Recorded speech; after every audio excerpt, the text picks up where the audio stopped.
नमस्कार विद्यार्थी मित्रांनो, स्वागत आहे पुन्हा एकदा नवीन व्हिडिओमध्ये। तर आपण आता आहोत हायकोर्ट ऑफ बॉम्बेच्या वेबसाईटला आणि त्यावर आपण रिक्रूटमेंट नोटीसमध्ये आलेलो आहोत।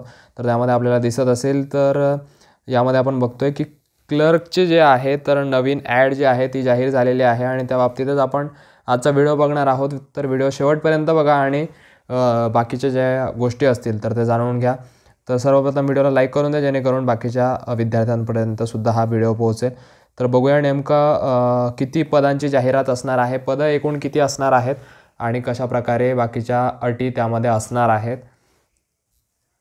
तर यामध्ये आपल्याला इथे डिटेल ॲडव्हर्टाइजमेंट दिसत असेल। याची जी लिंक आहे तर ती लिंक मी डिस्क्रिप्शन बॉक्समध्ये देऊन देईल। तिथे तुम्ही जाऊन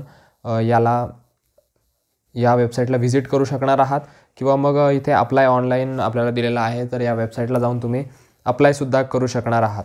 तर त्याची एकूण डेट वगैरे काय आहे तर ते सगळे आपण या व्हिडिओमध्ये बघणार आहोत। तर सर्वप्रथम आपण ॲड बघून घेऊया नेमकं पदं किती आहेत आणि त्याचं क्रायटेरिया, परीक्षेचं पॅटर्न वगैरे कसा असणार आहे। तर ही आपल्यासमोर ॲड ओपन झालेली आहे आणि त्यामध्ये आपण बघू शकतोय की द ऑनलाईन ॲप्लिकेशन आणि invited from eligible candidates who fulfil eligibility criteria on the date of publication of this advertisement. आणि त्यानंतर आपल्याला दिलेलं आहे की जी लिस्ट असेल, सिलेक्शन लिस्ट आणि वेटिंग लिस्ट, ती व्हॅलिड असेल 2 वर्षांसाठी, ती व्हॅलिड असणार आहे। आणि त्यानंतर आपण खाली जर बघितलं तर त्यामध्ये पोस्टचं नाव दिलेलं आहे क्लर्क। टोटल व्हॅकंट पोस्ट ज्या आहेत तर त्या 129 आहेत। त्यामध्ये 4% रिझर्व पोस्ट ज्या आहेत त्या डिसॅबिलिटी पर्सनसाठी आहेत। अपंग जे व्यक्ती असतील तर त्यांच्यासाठी 5 पोस्ट ह्या रिझर्व आहेत। आणि त्यानंतर एकूण जे पद आहेत तर ते 124 असणार आहेत आणि वेटिंग लिस्टसाठी 31 पदांची तरतूद या ठिकाणी असणार आहे। आणि वेतन श्रेणी जी असेल ती हायकोर्टला नेहमीच जास्त असते, तर ती हायकोर्टची जी वेतन श्रेणी आहे तर ती आपण बघू शकतो। S10ची वेतन श्रेणी आहे, 29,200ची वेतन श्रेणी या ठिकाणी आपल्याला दिसते। त्यानंतर त्याचं जे पूर्ण क्रायटेरिया जो असणार आहे परीक्षेचा तर तो कसा असेल तो आपण बघूया। तर त्यामध्ये स्क्रीनिंग टेस्ट असेल, त्यानंतर टायपिंग टेस्ट असणार आहे आणि त्यानंतर इंटरव्ह्यू म्हणजेच व्हायवा ज्याला आपण म्हणतो ते असेल। तर या सगळ्या गोष्टी, या 3 टेस्ट तुम्हाला त्यामध्ये द्याव्या लागणार आहेत। बाकीचा क्रायटेरिया आपण आणखीन बघून घेऊयात। त्यामध्ये मॅक्झिमम एज लिमिट वगैरे जी असेल तर ती असणार आहे 38 वर्ष, 18 ते 38, आणि SC ST वगैरे त्यांच्यासाठी असेल 43 वर्ष। आणि जे एम्प्लॉईज असणार आहेत हायकोर्टचे असतील किंवा गव्हर्नमेंट एम्प्लॉईज असतील तर त्यांच्यासाठी एज लिमिट नसणार आहे। त्यानंतर इलिजिबल क्रायटेरिया जो आहे तर त्यामध्ये आपण बघतोय की जे डिग्री होल्डर्स असतील तर त्यांच्याकडे तो डिग्रीचा क्रायटेरिया जो आहे तर तो असणार आहे। आणि ज्यांची लॉमध्ये डिग्री असेल तर त्यांना थोडासा त्यामध्ये फायदा होणार आहे, त्यांना प्रेफरन्स जो आहे तर तो मिळणार आहे। आणि त्यानंतर आपण बघितलं तर इंग्लिश टायपिंग त्या ठिकाणी लागणार आहे आपल्याला। 40 जी आपण म्हणतो तर ती 40च्या स्पीडची जी टायपिंग आहे इंग्लिशची तर ती त्या ठिकाणी लागणार आहे। आणि त्यानंतर या ठिकाणी आपल्याला दिसतं आहे की MSCIT सर्टिफिकेट वगैरे जे असेल तर ते लागेल। त्यामध्ये इतके कोर्सेस जे असतील तर ते चालू शकणार आहेत। त्यानंतर खाली जर आपण बघितलं तर बाकीचे क्रायटेरिया वगैरे दिलेले आहेत ते तुम्ही ॲडमध्ये वाचून घ्या व्यवस्थित। आणि याची फीज जी असेल तर रजिस्ट्रेशन फीस ती 100 रुपये असणार आहे। बाकीचे जे क्रायटेरिया असतील ते तुम्ही ॲडमध्ये वाचून घ्या। ही ॲड जी आहे ती टेलिग्राम चॅनलला अवेलेबल असेल आणि टेलिग्राम चॅनलची जी लिंक आहे ती डिस्क्रिप्शन बॉक्समध्ये दिलेली आहे। तिथे जाऊन तुम्ही टेलिग्राम चॅनलला फॉलो करू शकणार आहात आणि ॲड बघू शकणार आहात।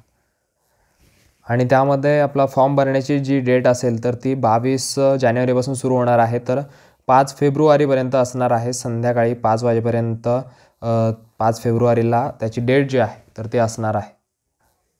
त्यानंतर आपण एक्झामिनेशनचे स्टेजेस बघितले आणि त्याचे मार्क्स जर एकदा आपण बघून घेतले तर त्यामध्ये आपण बघू शकतोय की या ठिकाणी 90 मार्क जे असतील तर ते स्क्रीनिंग टेस्टला तुम्हाला असणार आहेत। आणि त्यामध्ये मार्क्सचा क्रायटेरिया काही असा असेल, मराठीसाठी 10 मार्क असतील, इंग्लिशसाठी 20 असतील, त्यानंतर जनरल नॉलेजसाठी 10 मार्क असणार आहेत, नंतर जनरल इंटेलिजन्ससाठी 20 मार्क, ॲरिथमेटिकसाठी 20 आणि कम्प्युटरसाठी 10 मार्क। तर अशा पद्धतीने ते मार्क असणार आहेत। आणि त्यानंतर टायपिंग टेस्ट असेल, जर तुम्ही जी स्क्रीनिंग टेस्ट आहे त्यात पास झाला तर तुम्हाला टायपिंग टेस्ट जी आहे त्यासाठी तुम्ही इलिजिबल असाल. तर टायपिंग टेस्टसाठी 20 मार्क जे असेल तर ते असणार आहे आणि टाईम ड्युरेशन असेल 10 मिनटं. 10 मिनटात तुम्हाला ती टेस्ट असणार आहे आणि जी स्क्रीनिंग टेस्ट आहे त्यासाठी 1 तासाचा वेळ तुम्हाला असणार आहे. त्यानंतर जे वायवा आहे तर एकूण मिनिमम पासिंग मार्क हे 16 असणार आहे आणि एकूण 40 मार्काची तुमचा वायवा असणार आहे. इंटरव्ह्यू जो आहे तर तो असणार आहे आणि सिलेबस वगैरे जो आहे तर तो मराठीचा ग्रामर वगैरे असेल. त्यानंतर इंग्लिशचा स्पेलिंग, ग्रामर, त्यानंतर कन्स्ट्रक्शन ऑफ सेंटेन्सेस वगैरे, नंतर जनरल नॉलेज वगैरे या सगळ्या गोष्टी ज्या असतील तर त्या तुम्ही व्यवस्थित वाचून घ्यायच्या आहे. काही एकदम डिस्क्रिप्शनमध्ये त्यांनी एकदम डिस्क्रिप्टिव्ह पॅटर्नमध्ये त्यांनी अरिथमेटिकचं वगैरे एवढा सिलेबस दिलेला नाही आहे. एकदम शॉर्टमध्ये जो बेसिक आहे आपलं बाकीच्या परीक्षांसाठी जे करतो तर तेच यासाठी करणं आवश्यक असणार आहे.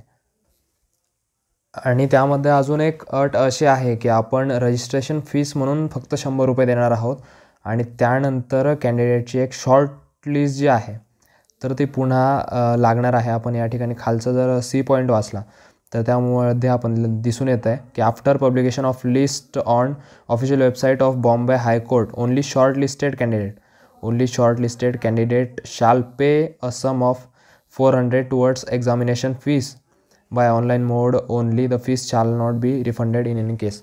जे फक्त शॉर्टलिस्टेड कॅन्डिडेट जे असणार आहे त्यामधून शॉर्टलिस्ट होणार आहे आपण रजिस्ट्रेशन केल्यानंतर तर त्यांनाच जी स्क्रीनिंग टेस्ट आहे ती देता येणार आहे. सगळ्यांना ती देता येणार नाही. जे शॉर्टलिस्टेड कॅन्डिडेट असतील तर त्यांनाच ती टेस्ट देता येणार आहे आणि तेव्हा तुम्हाला 400 रुपये जे आहेत शॉर्टलिस्ट झाल्यानंतर ते भरावे लागणार आहेत. म्हणजे असून असे एकूण जी फीस असेल तर ती 500 रुपये असणार आहे.